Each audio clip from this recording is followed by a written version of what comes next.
Hong Kong style patatim. Ang sarap-sarap. Yan na.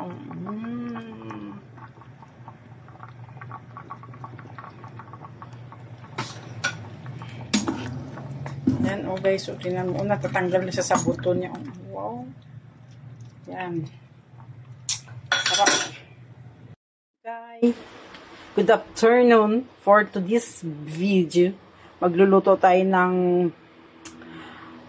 Hong Kong style pork patatim. Yan. Ang aking ingredients, simple lang. Ito pata. Tapos ito, sugar, salt, laurel, peppercorn, at saka star anise. Mamaya na, kailangan ko rin ng tuyo. Pero mamaya papag-isa ko, ilaga ko muna ang aking pata sa aking kaserola. Yan. Tapos, wala akong banana blossom. Mamaya habang nilalaga ko siya, bibili ako siya price ng banana blossom. Kasi yan ang ating lulutuin. Tapos yan lang, ilaga ko lang siya guys, dito sa aking kaserola. Tapos lagyan ko siya ng tubig. Ilagay natin. Napakuluan ko na po guys, malinis ang aking pata. Palambutin na natin kasi mamaya isa natin siya sa sa bawang. Yan. Masarap to guys ang aking pata. Hong Kong style patatim. Yan. Tapos lagay na natin lahat ito habang nilalaga natin. Ilagay na natin ating mga ingredients. Tapos lagyan siya natin ng tubig. Yan. Lagyan natin ng tubig. Tapos mamaya pakuluan natin lang. Pag lumambot, igisa lang natin siya sa bawang at saka tuyo. Yan lang guys. Madali lang. Pakuluan ko lang siya. Palambutin ko lang siya. Mamaya babalikan ko. So ang ating pata, na siya, malambot na. Ngayon igisa ko siya dito sa aking kawali. Malambot na aking pata. Kanina ko pa pinakuluan. Pero gusto ko malambot na malambot. Kasi ito ang aking kawali. Maglagay lang ako ng atswiti oil. Ayan ang ating atswiti oil. Tapos magdagdag lang ako ng olive oil ng kaunti. Ito yung olive oil na binili ko. Kunti lang. Dapat nga may banana blossom ito. Kaso ayaw naman nila ng banana blossom. Hindi ko nalagyan. Ngayon ating igisa natin ang ating bawang. Yan nga, bawang gisa natin. Kung may egg yellow powder, sana kayo mas maganda kung mas maganda yung ilagay yung egg yellow powder. Kaso ako wala. At sweetie oil na lang ilagay ko para ang natin dito para magkulay-kulay ng ating pata.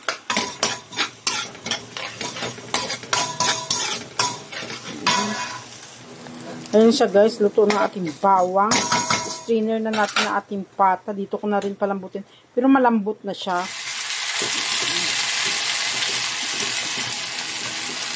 Kasi ang hinabol natin dito para may kulay ng ating pata. Eh wala ako egg yellow powder kaya ito na lang.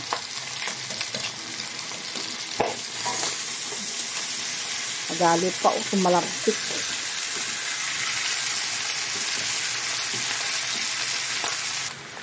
Yan na guys na siya. Nalagay ko na. Nagdagan ko ang aking atswiti oil. Yan. Ginawa ko lang naman itong atswiti oil na to. Tapos lagay natin ang ating soy sauce. Yan. Ihalo ko muna guys. Mahirap paghalo nga may hawak minsan.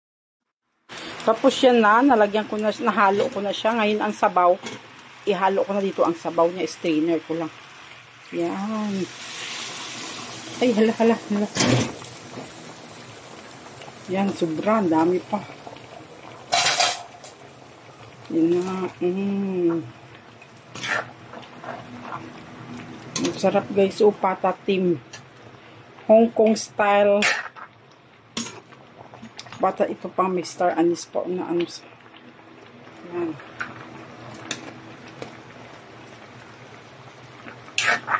Ito siya, Hong Kong style patatim. Pinayagayan na lang natin. Yan. Pag may gulay, sana kayo yung bok choy o di kaya yung kangkong. Pwede mo i-blanch yung kangkong tapos igisa mo sa i-blanch mo ang kangkong tapos igisa mo sa kunting olive oil tapos lagyan mo kunting asin paminta tapos i-toppings mo yung kangkong sa taas ng pata. Ang sarap guys, promise. Ito siya yung pinaglalagaan ko ng pata. Ito ang ginsabaw ko na. Yan, ito oh. Sarap talaga. Ito oh. Hong Kong style pork ay pata team. Yan, ito. Pakunti-kuntiin ko lang itong sabaw niya kasi ilagay ko ang ibang sabaw. Sayang naman. Oh. Mayroon pa. Kaya na siya guys. Palagalaga ko muna siya.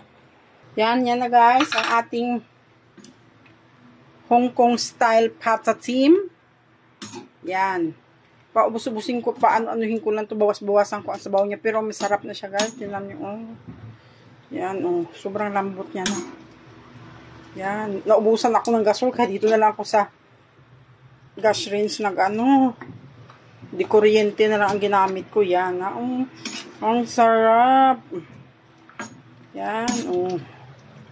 Yan oh guys. Oh. Ang sarap talaga niya. Yung sabaw. Yan. Paubos pa. Anuhin ko lang ang sabaw niya. Pero luto na siya. Sobrang lambot niya na. Yan na, sarap. Na ang ating pata.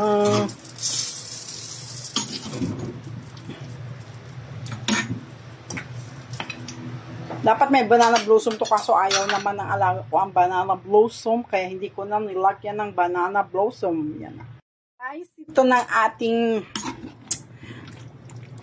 Hong Kong style pata team. Yan, oh, yun. Sarap, oh. Sobrang lambot. Natatanggal na yung laman niya. Yan. Luto na kayo sa bahay nyo, guys. Luto na kayo sa bahay nyo, guys. Oh, ang sarap, oh. Yee, sarap. Maraming salamat. Bye, mga kabingkay. Hong Kong style pata team.